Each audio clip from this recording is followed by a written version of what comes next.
News this morning, a local food truck is stepping up to help those struggling amid the SNAP uncertainty. And a new eye clinic is opened in Hindman, making it the only full-time eye clinic in Knott County. Dedicated to Eastern and Southern Kentucky, this is WYMT Mountain News this morning. Good morning, Mountain family. I'm Amelia Lee here with you on this Tuesday, November 4th. It's 5:30 this morning, and Megan, it is foggy outside, and it's also a bit chilly this morning too, but some higher temperatures coming soon. Yes, they are. We're going to have chances of seeing 70s tomorrow. But that's not the story for today. Still sticking a little bit on the cooler side. Here's a look at what we're seeing at WYMT studios, or I guess what we're not seeing. It's a very foggy start to your day. A lot of folks out and about will be dealing with some of the patchy fog. So just drive slowly this morning, add some extra time into your morning routine.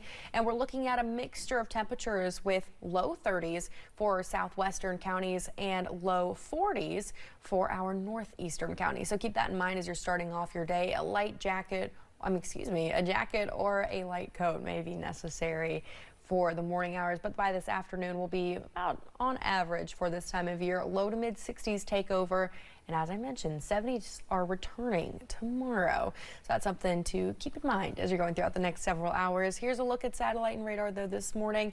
Just looking nice and clear, no clouds in sight. Amelia. Thanks, Megan. A Clay County man will spend the rest of his life in prison for a 2012 murder. Joshua Morsch was sentenced yesterday for the murder of Earl Woods. He won't be eligible for parole. A co-defendant, Kathy Stewart, will be sentenced in January. Several agencies responded to a serious ATV crash in Johnson County Friday night. It happened after 11 on Ramey Branch Road off Kentucky 172. Officials say the ATV went about 400 feet down a hillside, injuring both the driver and passenger. First responders used specialized ATVs and rope teams to reach the remote area. Both victims were taken to Paintsville ARH for treatment.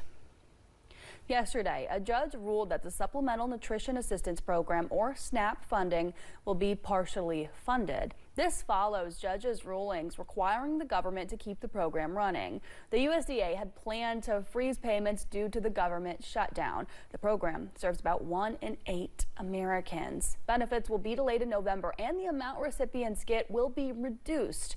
Loading benefit cards can take up to 2 weeks. Meanwhile, states and food banks have been scrambling to help nearly 42 million Americans. I spoke with local officials who are trying to make sure folks are fed. Folks throughout the Commonwealth are bracing for impact after funding for SNAP benefits were suspended on November 1st. They don't care about the politics of it. They're just hungry, and this is a failure. We're not a third world country, and will never be as long as you have people that truly care about these values. And I think that's what's happening here. Last week, Governor Andy Beshear signed an executive order declaring a state of emergency surrounding this food crisis here in Kentucky. Now, $5 million from the Budget Reserve Trust Fund is going to be moved to feeding Kentucky food banks. Here's how it comes into the system. It will not come onto your card. We weren't sure of how he had planned on getting this out there. It's going to come to the food banks. And we've made sacrifices to get to that rainy day fund. So that's where the governor's getting this money from. We're giving him some discretion to use it. But in Perry County, local leaders have a plan. Now working to set up community support centers where families can pick up food boxes and fresh produce. We're going to try to partner with local groups that already are doing the food box drives and stuff here every week that know what they're doing. The key word, resiliency, as Eastern Kentuckians continue to face ongoing challenges. This community has rose to that occasion time and time again, and they're going to rise to this occasion and partner and help those families that need it as well. Saying when times get tough, Perry County comes together.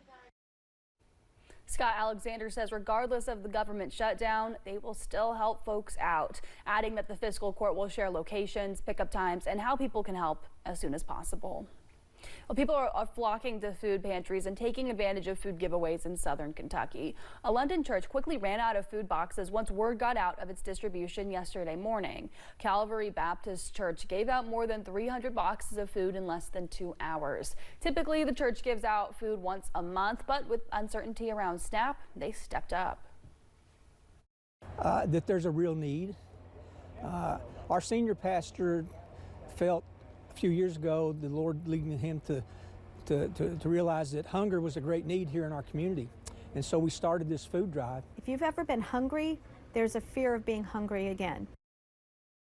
God's Food Pantry had a line outside of their doors in Somerset yesterday, too. The director of God's Food Pantry in Somerset says they are already giving out 3,000 snack lunches a month, and they expect those numbers to increase, too.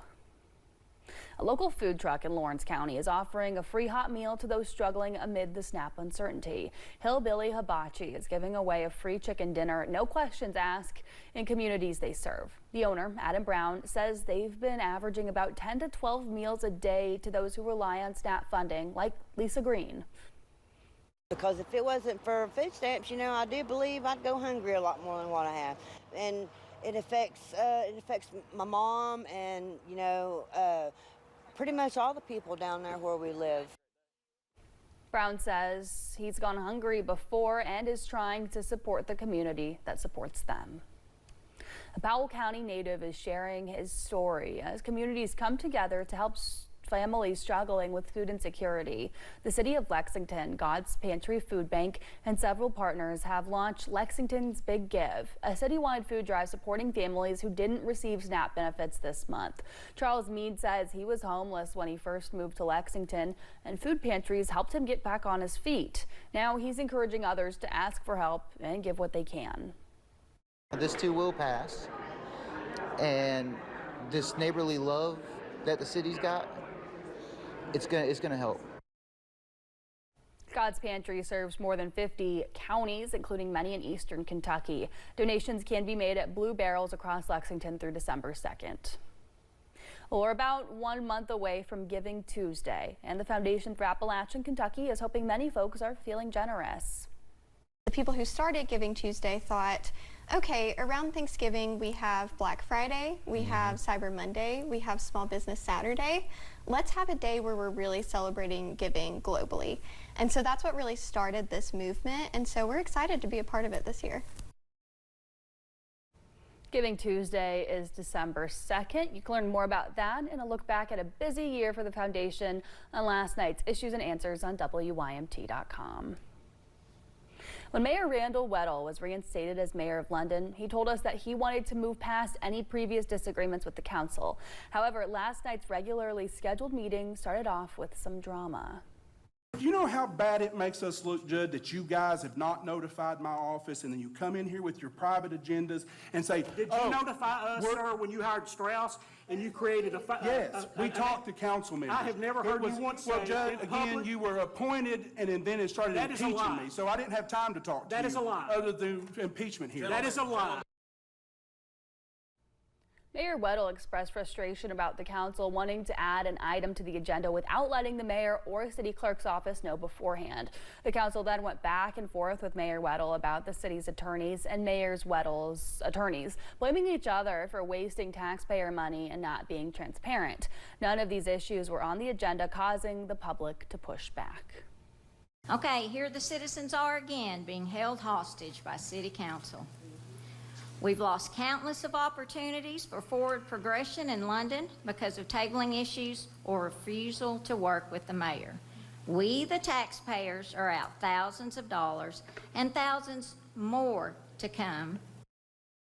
A major issue last night, not on the agenda, was the city hiring Chris Weist to be the attorney for the city council during the impeachment process of Mayor Weddle, and if they were spending taxpayer money. Many community members asked for transparency from the council and mayor during public comment.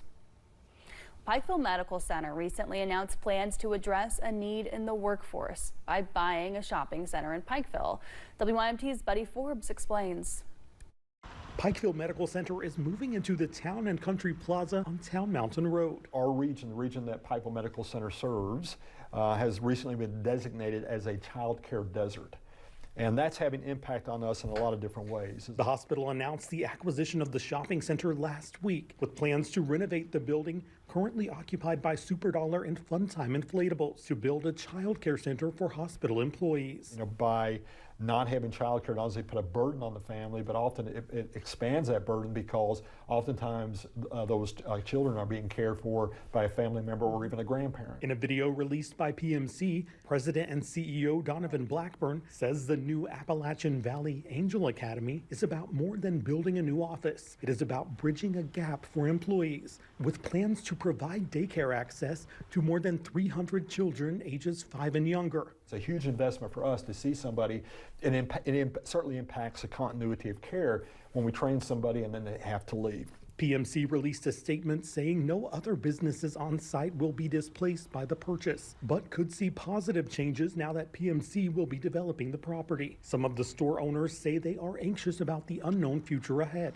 but optimistic about the promise that they will be supported during the transition. Though PMC is not running full steam ahead with its plans, saying the two businesses in the impacted building will be given time to transition out before development begins mid-2026. The plans for the child care facility are kicking off in January in a smaller, temporary location in the Pikeville Scholar House, which was recently vacated by the YMCA daycare program.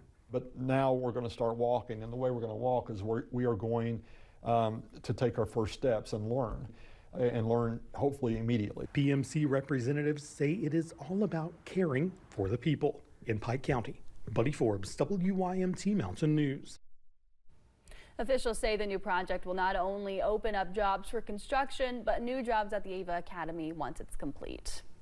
Well, new eye clinic is now open in Hindman. The clinic says that they're the only full-time eye clinic in Knott County. Dr. Haley Champion Cottle is the optometrist at the clinic. She attended the optometry school at the University of Pikeville and received her undergrad degree from Alice Lloyd College. She says being a student there contributed to her desire to return to her hometown. The big philosophy there is servant leadership, and it was Miss Lloyd's dream for local native Knott Countyans to go out, get educated, and then return home to serve here, which is what I did, and I'm so happy to be back home. Cottle is accepting patients. Her office is open Monday through Friday from 8:30 to 5. Kentucky families can start applying for help to cover heating bills. Applications are opening up for the Low-Income Home Emergency Assistance Program Fall Subsidy, also known as LIHEAP. It provides assistance for eligible families. Applications will be accepted on a first-come, first-served basis until December 12th. The amount families receive depend on factors like income level and the fuel type they need for heating. Drivers in Perry County should expect a road to be closed for 6 days next week. Kentucky 451, also known as Town Mountain Road, will close at milepoint 5.86 starting Monday, November 10th. Crews will be replacing a drainage structure about 2 miles south of the Hal Rogers Parkway in Kentucky 80. The road will stay closed 24 hours a day through Saturday, November 15th. Drivers can use Kentucky 15 and Kentucky 80 as a detour. It's now 5:43. Coming up, Paddington the Musical just opened in London's West End. That and more in today's ION Entertainment Report. And temperatures are warming up into the 70s tomorrow, but a big drop is on the way. You need